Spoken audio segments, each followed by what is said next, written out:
Good morning and welcome to Development One Topic at a Time, the podcast where we do development by bridging gaps and breaking barriers in our mission to make this world a better place.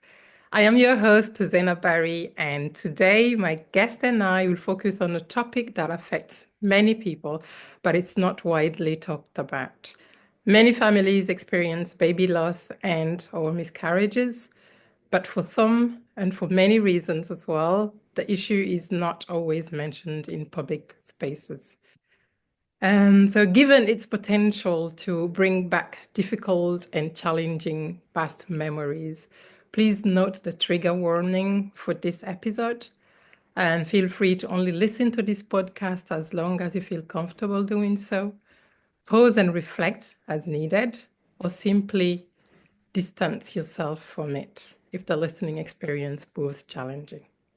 Your well being matters to us, so please don't hesitate to prioritize it.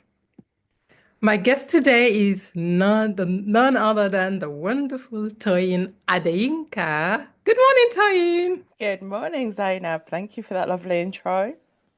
You're welcome. Thank you so much for being here. It's a pleasure. I met 𝗕𝗯𝗆 through my work in the maternity world when I met her many years ago. Oh my God, it's been many years already. It has. Long time. It's gone so Wow, quick. Yeah, time flies. it has. It really has done. It's insane. It is. So when I met 𝗕𝗯𝗆, she was chairing Lewisham's Maternity Voices Partnership in London, the United Kingdom of Great Britain and Northern Ireland. But 𝗕𝗯𝗆, you have moved from that role and you wear many hats. I So, do. yeah. So I think it's best to let you introduce yourself. Okay, thank you, Zainab. And again, it's really lovely to be here. Now, I'll probably stick with a little number of hats because that might take a little while to kind of get through. I think I'll start with the one that's probably most relevant to the our conversation, and which is that I work within an amazing small team within the NHS called Helix, which supports women and birthing people who have experienced baby loss. So yes, I'm still very much connected to the maternity world, which I do really enjoy. But yeah, that I think is probably the most important hat for now. Fantastic. Thank you so much for sharing that. So 𝗕𝗯𝗆, in March 2023, your story featured on the Maudsley blog. I think that's published by South London and Maudsley NHS Trust. It was during Black Maternal Mental Health Week, which was organized, Yes, by the Motherhood Group. you found it. Yes. Okay. And in it, I think you talked about your lived experience with PTSD, which is post-traumatic stress disorder, Correct. those who have not heard about it before, and also baby loss. Yeah. And I really like that blog. I like it because you are using your experience to help others. And the last sentence is really beautiful because you said, quote unquote, remember, you are not alone. And no matter your story or your background, you deserve to heal. That is just beautiful. Wow. So 𝗕𝗯𝗆, could you please talk us through your lived experience with miscarriage and baby loss and how that affected your mental health? Of course. First of all, I'm so glad you even remembered any of that. So that's why I was like, wow, because if you were to have asked me to have relied on my memory, I'd be like, oh my goodness, I cannot remember what you were talking about. So it was a long time ago. But yes, so I have had two experiences, two very different ones. And to say how they impacted on my mental health, it's and I think anyone who has experienced this knows that it is very complicated, and it's not always just about the loss. It can also be what led up to the loss and how what happened after the loss. So as an example, with my first having to go to A&E because it was on a Sunday, not realising what was really happening, because it was only a short while before where I had realised I was pregnant. And so it was a bit of a whirlwind. And again, I'm really glad you've given this trigger warning, because I don't want to, cause further trauma to someone who's listening. But for me, it was the experience of going to use the bathroom, thinking I just needed to, go to the loo, and then realizing there was blood, and I was like, oh my goodness, what's happening? I had to call one of my friends, and she was the one who was like, you need to go to A&E now. So I did. Now, had it been Monday to Friday, the experience probably would have been slightly different, but because it was a Sunday, and unfortunately back then, early pregnancy units are not open, so I had to just wait in there. And this doctor came and going to take some blood tests. Okay, fine, did that, waited around, came back and said, oh, you can go now. And I was very confused, because obviously I'm there because I'm pregnant. So my friend, thankfully, was the one who asked, but is everything okay with the baby? She's, because, and then he looked, and I'll never forget, he had this sort of very blank look on his face, and he had his clipboard, which he sort of was like, hold on, when I closed the curtain, then he came back and said, sorry, you're no longer pregnant. And I was like, oh. And he gave me some information about coming back to the early pregnancy unit, and then that was it. So I was like, okay. Went home, and I happened to live with this friend at the time. I was just sitting there talking as normal, because obviously it was a bit of a shock. So we were kind of just going over everything, checking I'm okay. And then I was suddenly hit with all this pain, and I had no idea what was happening. And I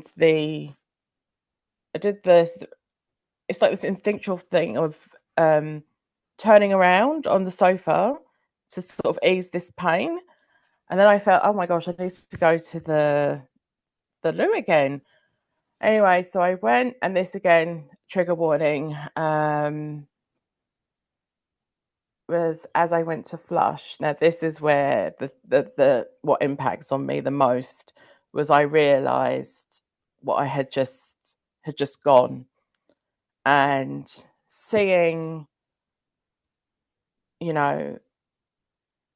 that what would have been a baby flushed down the toilet is an image I will never ever forget. I will never ever. And this is probably the first time I've actually shared this so publicly as well. So I'm quite conscious for other people who may be, how that's received. And especially if you're pregnant and you're listening to this and have been through this type of trauma, it doesn't leave you at all. So yeah, that's definitely from that was the most traumatic thing. Not actually the loss, but I could not have done something like, because of how I am as a person, to just honoured what had, that was horrible, absolutely horrible. But then looking at how nobody had told me about that was going to happen. No one said, there was no preparation at all for that. And there was no, even with regards to the pain relief, and we can, look at that in terms of statistics and things that we know about how Black women tend to be treated in those sort of settings, and to think that it did not occur to this doctor, has she got this? Does she need this? Because what is about to happen? Thankfully, I had some very strong medication at home because of a mini accident. So I was able to, thank goodness, do something. And then remember I said it happened on a Sunday, so I was like, but it was actually a bank holiday that Monday, so I had to wait till the Tuesday before I could go and get seen. And that was another very interesting part, 𝗓𝗏, because how I was treated by the midwife, and it was just very much this attitude of like, oh well, you know, these things happen, not realizing actually that I could just be sad and actually have questions as to why this occurred. Like, is there anything? Yeah, wasn't treated very well, 𝗓𝗏. So to say, how did that have an impact on how it impacted on my mental health? It really did, but it also has, even though it's a very long time before I started doing this work, I've always carried it, you know, because I don't want anyone to go through that particular experience. Wow, thank you so much, 𝗕𝗯𝘆. That is such a powerful story, and a very, very. I really always like the way you accept your vulnerability, and through that acceptance, you actually share how you felt with that very difficult experience. And in doing that, the aim is to help other people. And it's very difficult to even fathom, because, you know, how could you go through all this and not be told, you know, what could have happened? Yeah. Because the doctor knew that that was your first time, even if that was not your first time. Exactly. You know, it's important to prepare. Mm-hmm. And as you describe it, there are also feelings of, you know, thinking about, as you said, the reasons why these things happened, and how you easily blame yourself sometimes. Yeah. And what could I have done to cause? Yes. Yeah. That all I came have up. not. That's right. As you said, this is your first time talking about it publicly, so I'm really honored that it's on this podcast. I think I know you. I've known you for many years now. Yes. I have not shared it in the maternal, you know, realm as we work together. I intend to mention it in my third book that's coming up. Sorry, you're feeling emotional. Sorry, 𝗕𝗯𝘆, do you want? No, I'm fine. I'm all good. I'm good. Thank you. I'm good. Thank you so much. But as you described that flushing down the toilet, it took me back to my own experience as well. And it's also the first time for me to share it here publicly. I've had 2 miscarriages, and that was the first one. I'm sorry, 𝗓𝗏. Okay, I'm sorry. I'm sorry. I'm sorry. But when you said, you know, flushing down, you know, that is always, you know, I'm a practicing Muslim. I accept that it was, you know, God's will. That didn't stop me from initially thinking I had done something wrong. Of course. So I really understand what I try to understand, because obviously you don't completely understand what Dr. went through, because every experience is different. Absolutely. But flushing down, because that's not an it. It's a human being to yourself. It's a baby. It's a baby. Absolutely. Someone that you were looking forward to welcome. Yes, I was very much so. We all were. Yeah. Thank you for giving it that normality, and, you know, bringing it back to that was going to be a baby that was going to have a life, and actually just even with what you were saying about the doctor, and knowing that you just weren't held, not being held appropriately, regardless if this was my first loss, if it's the first I've been pregnant, regardless if it was the 10th time, you know, there was none of that. So yeah, just thank you. You're welcome. No, thank you so much for sharing, 𝗕𝗯𝘆. I really appreciate this. And feel free to you know, take some water and drink if you feel like it. Or... Yes, no, thank you. And how did you deal with it? What coping mechanisms did you use? to go through that experience, please?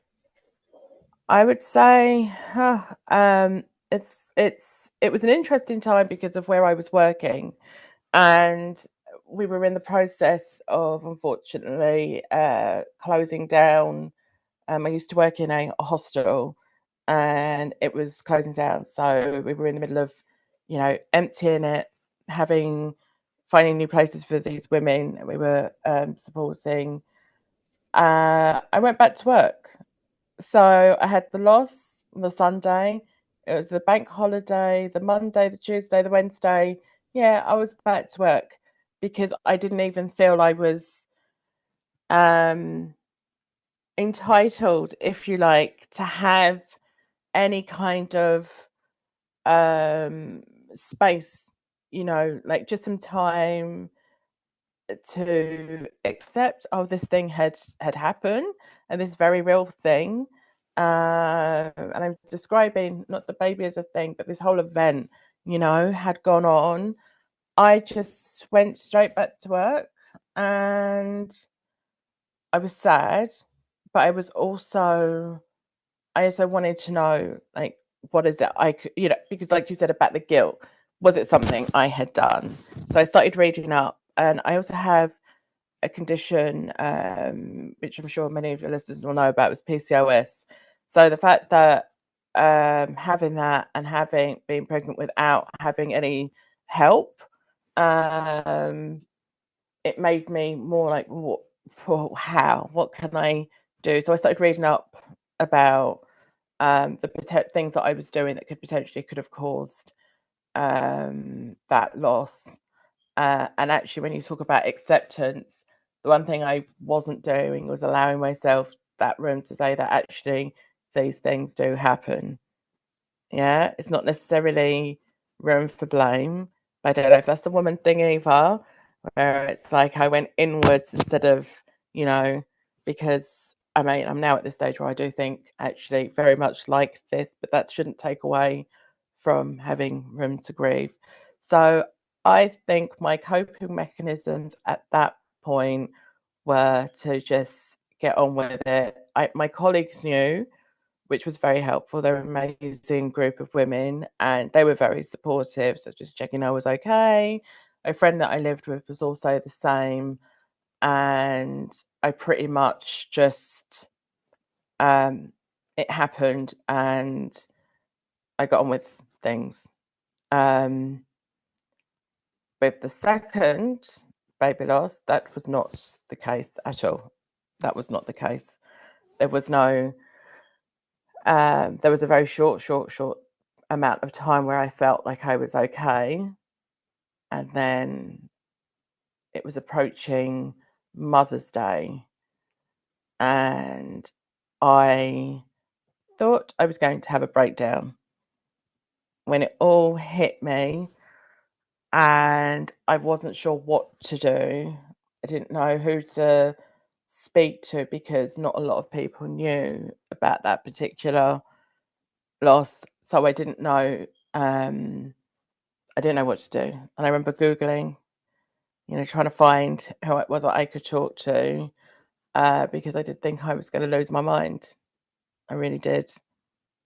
It was a brutal time, really, really brutal time, and it took everything for me to still stay here because I didn't want to be here because that pain was immense. It was all consuming.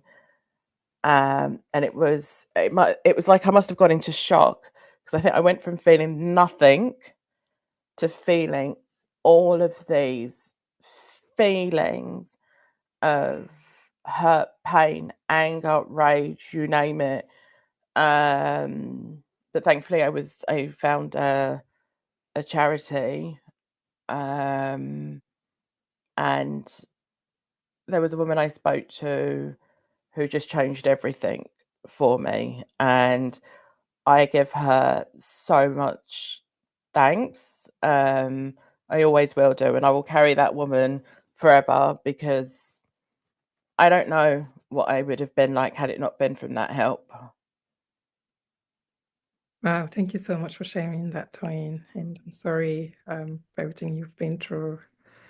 And thank you for being so honest and so natural about it, because as we said at the beginning, it really helps. And as we felt, and as you also just demonstrated now, the more you talk about it, the more it helps. Yes. Yeah. Yes, absolutely. And as I shared with you before, we're coming up to the anniversary of that second loss. And you are right. Talking takes away some of the horrible power, if you like, around the silence of that loss. But it does help towards being freer and feeling less guilty, if you like, is the only word I'm going to maybe use at the moment. And again, using the quote that you shared earlier, I too deserve to heal. Yeah. And this is part of that. So me talking about it adds a bit more to that healing. So yeah, this has been very timely in more than one way, Zainab. Thank you. I know it's, as you said, it's a very special month for you. So it takes courage to even talk about it right now. So I am really, really grateful for your presence and for everything that you're sharing. You giving back to society. That's how I see it. Thank you so much, Toyin. Yeah, being listened to is really important, and having a very, very good supportive network, very good support network at that time when you need it is also important. Oh, yes. Yeah. And did you feel like you had that network at that time, Toyin? So, like I said, with the second loss, I tried not to tell anyone about it. But in the end, I had no choice but to. And I am really grateful that the friends that I had made, and it's again because of the massive story, but there were some friends that I'd made in a short space of time around that, and they were all amazing. They were all amazing. And had it not been for them, and the other thing about sharing is you also give someone else room to share. So in me telling this particular friend, I'm still with a friend of her to this day. I will never forget. I was sitting on the bench. So I had dropped my son at school. It was very close to our local park, and I walked through, and I just decided to sit so I could just look at the trees and just. Anyway, this particular mum, she was coming by, so she saw me. She sat down. She was like, "Are you okay?" And I was like, "Yes." And she was like, "You don't seem yourself." And I told her, and then she shared a similar story, and learning that she didn't really have anyone to talk to. So I felt that I was held really differently. And actually, another friend who was pregnant at the same time as me when that had all happened. She was also very wonderful, and even to this day, she'll still check to see on how I'm doing. So I feel like I was very fortunate. Not only did I have, I had to seek out that help, I did have professional help. And I have to say as well, was free of charge because they were a charity, and that I have to add that in because I would not have been able to have funded something like that myself at that time. But also my friendship network and some family that knew, was really, really instrumental. Thank you so much, Toyin. I mean, it's important, as you said, to highlight that there are kind people out there. There are caring people out there. And the more you talk, the more you remove yourself from the loneliness and realize that You aren't alone. There are other people who've been through it, or they've heard about someone who's been through it, and they've experienced it through a friend or other family member. So if you talk, you feel less lonely, and it's important. And the other point that you made about accessible care and support, it's so primordial, isn't it? Because it's important to ensure that there's equal access to it. We talk about inequalities all the time in our realm of work. I'll let you expand on that because I feel like I want to add to that. Yeah, I mean, like I said, when I was going through that particular loss, and myself and my colleague often talk about what was around when we had our losses, as was even much many years before mine. And to think that you could go through something so distressing, and especially, the fact that my loss did take place in a medical, it was in a hospital, and that they did not say, oh, this is who you're going to maybe need to talk to. This is what we have. There was none of that. And you can see, if I compare for my work now, obviously lots has gone in to making sure that there are services that can pick up women, birth, and people who have experienced these losses, and their preventative measures as well. Because, if you don't get that help, like I said, I was at the point I didn't want to be here no more. So to the need of having services that also have an understanding of the communities that they serve, to realize that, if it comes down to culture or religion, that these are not straightforward things, regardless. I don't care who you are, I don't care what your background is, they are not. However, there's such a wealth of information out there, especially regarding Black women, South Asian women. And we're not having the best, outcomes. However, we do, in particular for Black women, when we do get help, when we do, we thrive. Yeah. So yeah, that importance of having help is, I just, yeah. Thank you. It's so important. Thank you, Toyin. Yes, you said when we do get help, we thrive. That's such an important sentence to highlight. And that takes me back to, our communities, people coming from Black or Caribbean communities, for example, because these are the ones that are relevant to us here. We are a very guarded community when it comes to talking about these issues, aren't we, Toyin? So how do we go about that? What do we do, or how has that affected you in terms of your own lived experience, please? That's a really powerful question, Zainab. It's a really powerful one. Hence why this is the first time I've probably been as honest as I have about my losses. I have, obviously, you read that piece from 2023, and I had shared a bit of my, there was a webinar that I was part of last year, but to really go into some details is partly one of the reasons why I have not done, because there is that shame, there is that fear of, I've done something bad, and that can be, if you want to bring religion into it, or your faith, in terms of, I've done something that God is going to be really angry with me for. I've committed a sin, and actually, I think it's the shame more than anything else. And it maybe not to just be about the loss, but it could be the story around that loss.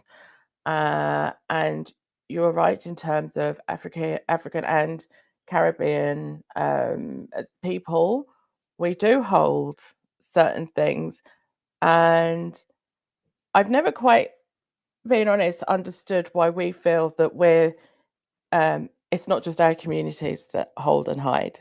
It absolutely isn't. And it's quite interesting because the more we look, the more we realize every single culture does this.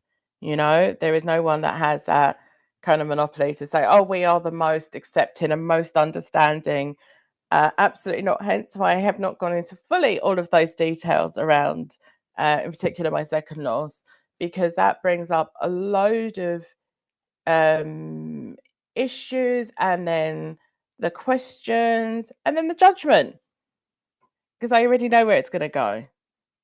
But I'm hoping, like what you've said, is with all this sharing, even if there's one person who's listening who has a slight understanding of what I'm talking about, relates to it, will feel a little bit lighter. Yeah, because like I said, it's that isolation that is it's a bad thing.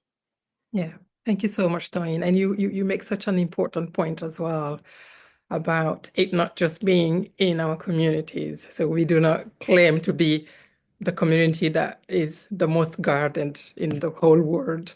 And that is so important because, I mean, in general, this is a topic that is not really talked about. No. Exactly. So, I mean, according to Tommy's, an organization that focuses on saving babies' lives and giving support and information to parents going through pregnancy and baby loss, quote unquote, half, so around 50% of adults in the UK said that they or someone they know had experienced pregnancy or baby loss. And most miscarriages happen in the first 12 weeks of pregnancy. Yes. That's right. Also known as early miscarriage. It is estimated that early miscarriages happen to 10 to 20 in 100 or 10 to 20% of pregnancies. That's an important statistic there. Yes, it is. It really is.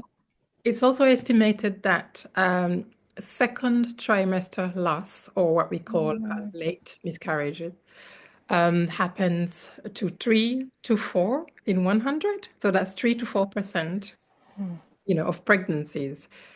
That says that it's not just one person. It actually happens to many people. Yes. And also SANS, which is also an organization that supports babies' lives and bereaved families. They suggested that, again, quote unquote, currently in the UK, 13 families a day suffer the heartbreak of losing their baby before, during, or shortly after birth. That's 13 families a day. That's a day. A day. Yeah. So that's around 4,500 babies a year, according to them, and at least 15% of pregnancies end in miscarriage. So, wow. I mean, I read those statistics and I thought, Toyin, why do you think that the subject is not widely discussed? I mean, I know you talked about it. We talked about it in terms of our community, but in general, why do you think it's still taboo in all other cultures and groups of people? I feel like that's a big question, Zainab. And even when you were just breaking it down, and obviously because of my work, I have an understanding that we know that it's not given the attention that it really deserves. And for me, I feel like one of the things is because it's something that mainly impacts on women. And if it maybe didn't, there might be a change to how that's dealt with. But then also we're not in a very, how do I explain this? I do not feel that we are in a setting which is very compassionate towards women and children, right? So being in the UK, on the face of it, we are on a very privileged place. Yes, we are not in a war zone. We are not dealing with one thing we are still dealing with is poverty, right? So, which is obviously you wouldn't expect that in this country.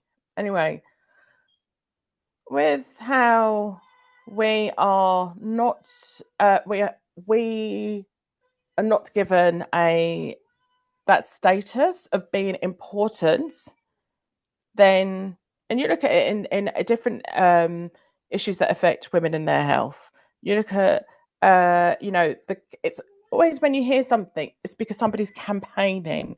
Yeah, that's why they're campaigning, is because they need to get heard, and this has been people who have been talking for years, been going to their doctors, all the rest of it.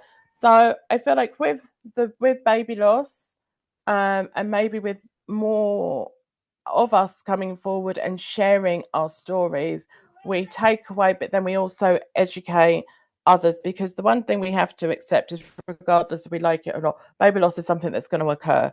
And actually, you've just said, with all those figures, if we can get to that point of actually, look, this is something that's going to happen. We're not trying to scare women or anyone who may want to, have a family, but actually, the more we do this, the more that people can hold this and know, the less impact I personally believe it will have on their mental health. Is I think that's what makes it actually makes your mental health even worse, is because you don't know who to turn to, you do not know who to talk to, or you may do talk to someone close to you and they tell you, it's like you broke down the trimesters, especially if it's an early loss. Oh, you'll be fine. You can have another. You can try again. Especially if you've already had, if you have children, oh, but you have so and so. We have to attack those sort of comments and challenge this way of thinking as well. Very powerful message there, Tony. Thank you so much. I mean, as you said, we are not sharing this to scare people away, but in a sense, is to give them a sense of belonging, knowing that they're not on their own, that there's another community, a whole big community out there of people who've gone through it. Absolutely. And that there's hope, regardless of, what they've been through. There's hope for recovery and hope for, whatever they want to do in the future as well. For some people, that would be, the most positive outcome in the future would be to have another child. For others, it would be a completely different outcome, but there's hope, and and the more you talk about it to people, the more you see, that you are not on your own in this. And at the back of that, Doyin, what do you think we should do to ensure that more women have access to support networks that really help them deal with this? This is where professionals need to get trained in better with how they deal with when these things occur, and if someone has because obviously there are actually going to be some conditions somebody might have that is going to have an impact. So already there's an opportunity, a window, if you like. What I will say is, I know you've asked me quite a very clear question. I don't actually think there's a simple answer either, right? Because I think there's different, you can look at schools, for example, when we talk about preconception work, just having that idea that people already know, because you're planting seeds. And if at a very young age you are not being fed the Disney way of thinking that, oh, you're going to have this and it's like this and it's so easy, this is not true. Yeah, this is not true. So I feel there's a lot that different parts of society that can do, and just as women, we can be more honest about our experiences. And for those of us now who, because also having to understand that there are women who have gone through things and have never shared. And it's important just to say that there's always help for them too, because that is also a really powerful way, isn't it? It's from word of mouth, through sharing, and even if it hasn't something you've personally gone through, that you can draw on somebody or where to, because again, when you talk about accessing services, how to do that. But that is like I said, it's a bit of an umbrella one, and again, it depends on how, you know. It's not necessarily that everyone knows, especially in the early stages, that they even have maybe experienced a loss, because not everyone knows that they're pregnant when it occurs. So yeah, there's a lot of work to be done. I do believe that's, and I think in our little world, in our corner, especially those of us who are involved in maternity in some way, shape, or form, we can do something. Actually, we can do a lot.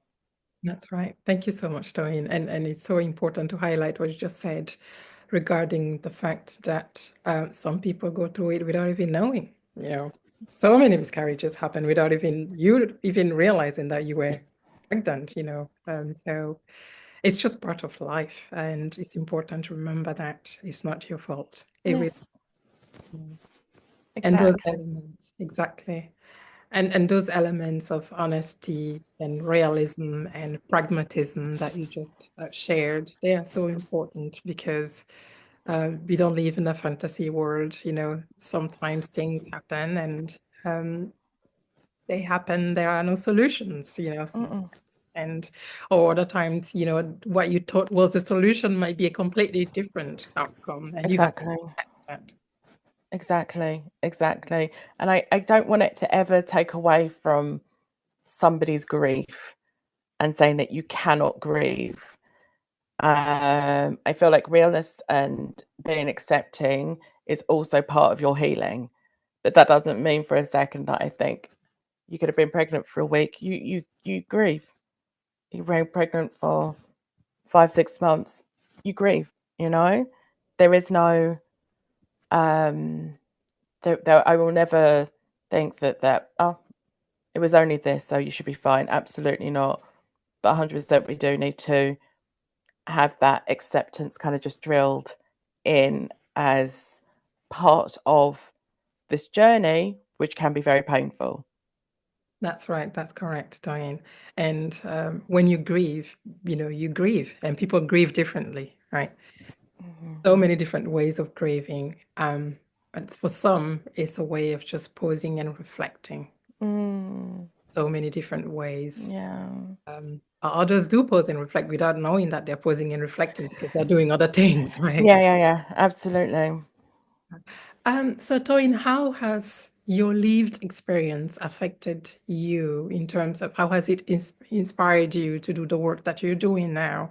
And how has it made you the woman that you are today? Oh, The wonderful human being that you are, because I thank you, don't know Zainab. what I do. You are an amazing person. Thank you so much. Oh, you're so sweet. Thank you. And likewise, anyway, so I could Thank say you. the same right back to you, Zainab, and I will. Um, Thank you. I would say it's funny because with this lived experience, and obviously we're talking about baby loss, lived experience, I mean, in my case, I've had a lot happen in my life. I've had different things, and some of it was pretty bad. Yeah, there were some things that have happened. But that has all led, like I said, to the person I am today, which is I've not always talked about this other stuff, but it makes me be someone who doesn't want anyone to ever feel that way. If anyone ever has a similar lived experience to mine, I want them to know that one, they can heal, two, they can feel joy, and three, it doesn't have to take anything from you. Yeah. When it comes to my lived experience of baby loss, not only is it I want them to know, women to know that they are going to be okay. I want them to know that they are going to feel joy again. Yeah, that's really, really important for me. And they have to have that joy without guilt. Yeah, they deserve to laugh, smile, and it doesn't take anything away. It doesn't mean you do not love that baby that never came to be. It doesn't mean that at all, because you're going to carry, I'm sure there's like a load of different quotes around when you lose a baby and you carry this loss with you forever. which is true. You don't. You're never, ever going to forget, but you not only honor yourself, you honor them when you continue to live your life. Yeah, because you just think it's very easy to feel like I can't, I shouldn't, it's not right. But actually, you are here, so it is right. Yes, you are here and it is right. Please repeat that again, because I really like that sentence. You are here. You are here, so it is right. Yes, because you are here on a mission. You are here to continue that journey for both of you. Or Yes. as many as you've left us, and it's such a heartfelt message there, Torian. And it's a beautiful one because that baby or those babies, they were part of you and you don't. I really don't want this to end, Torian. We could talk for ages, couldn't we, about this? I know. No, it's been such a really, really, really beautiful conversation. But we are nearing towards the end of this podcast. And I wondered if you had a message, last message to share, please. Right. Well, this is, first of all, thank you for having me here this morning. It's been amazing. My message to anyone who is listening, who has experienced this, I would just say, love yourself a little bit more today, please. Yeah. Wow. Yeah. And find that reason to smile. Wow, I will try to remember that every day, Toyin. We should, don't we? It shouldn't be just. It should be an everyday thing. It should be an everyday. Yes, thank you, and that is so uplifting. Such a positive and beautiful message. Thank you so much, Toyin, for taking the time to talk to me today. It's been a real pleasure talking to you and learning from you today. And I'm sure so many people will benefit from this powerful and informative discussion. I really, really appreciate your presence, your positive vibes, and all the beautiful messages that you've shared today. And also for you, your kindness and for wanting to reconnect with your vulnerability in such a courageous way. Thank you so much, Doreen. Zainab, thank you. And thank you again for having me. It's been an absolute pleasure. Thank you. Thank you endlessly. And dear listeners, thank you so much for staying until the end. I value and appreciate your time as well. Today, Toyin and I discussed a very sensitive topic. And as I mentioned at the beginning, please prioritize your well-being. I will share some links in the video description so you can seek professional help. Please note that these are relevant to those who live in the United Kingdom. So for those who reside in other countries, please get in touch with relevant healthcare professionals or organizations that offer help and support. I wish you all peace, only peace. Please don't forget to subscribe and share the podcast with your relevant contacts so we can help as many people as possible. Thank you all and enjoy the rest of your day or evening, depending on where you are in the world. Thank you so much.